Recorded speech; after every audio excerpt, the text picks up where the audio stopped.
കാനാടിക്കാവ് ശ്രീ വിഷ്ണുമായ സ്വാമി ക്ഷേത്രത്തിലെ പ്രസിദ്ധമായ തിറവെള്ളാട്ട് മഹോത്സവം ജനുവരി 4 ഞായറാഴ്ച രാവിലെ 10 മുതൽ തിറവെള്ളാട്ട് മഹോത്സവത്തിന്റെ ആചാരാനുഷ്ഠാനങ്ങളിൽ അതിപ്രധാനമായ രൂപക്കളം തൊഴൽ മഠാധിപതി ബ്രഹ്മശ്രീ ഡോക്ടർ വിഷ്ണു ഭാരതീയ സ്വാമിയുടെ മുഖ്യ കാർമ്മികത്വത്തിൽ നടത്തപ്പെടുന്നു.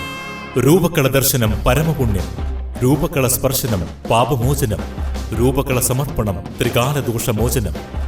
ഈ ധന്യമായ ഭക്തിസാന്ദ്രമായ ചടങ്ങുകളിൽ പങ്കെടുത്ത് ഭഗവാൻ വിഷ്ണുമായ സ്വാമിയുടെ അനുഗ്രഹം നേടുന്നതിന് പെരിങ്ങോട്ടുകര കാനാടിക്കാവ് വിഷ്ണുമായ ക്ഷേത്ര സന്നിധിയിലേക്ക് ഏവരെയും സാദരം ക്ഷണിക്കുന്നു. സംസ്ഥാന സർക്കാരിന്റെ നവകേരള സിറ്റിസൺ റെസ്പോൺസ് പ്രോഗ്രാമിന്റെ ഭാഗമായി നാട്ടിക മണ്ഡലത്തിലെ ആദ്യ ബാച്ച് പരിശീലനം ശ്രീരാമ പോളിടെക്നിക് ഹാളിൽ ജനുവരി 2 വെള്ളിയാഴ്ച തുടക്കം കുറിച്ചു. Valappad panchayat president P K. മോഹനൻ ഉദ്ഘാടനം ചെയ്തു. ജില്ലാ സമിതി അംഗം നസീർ മാഷ് അധ്യക്ഷനായി. നാട്ടിക തളിക്കുളം പഞ്ചായത്തിലെ കർമ്മസേന അംഗങ്ങളുടെ പരിശീലനമാണ് നടക്കുന്നത്.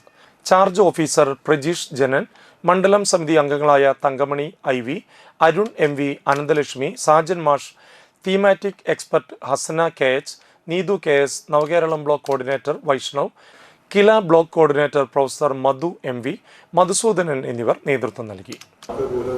പറയാൻ കഴിയില്ല. മറിച്ച് ജനങ്ങളുടെ അഭിപ്രായങ്ങൾ നമുക്കറിയാം. നമ്മൾ ജനങ്ങളുടെ അടുത്തേക്ക് ചെന്ന ഒട്ടനവധി അനുഭവങ്ങൾ നമുക്കുണ്ട്.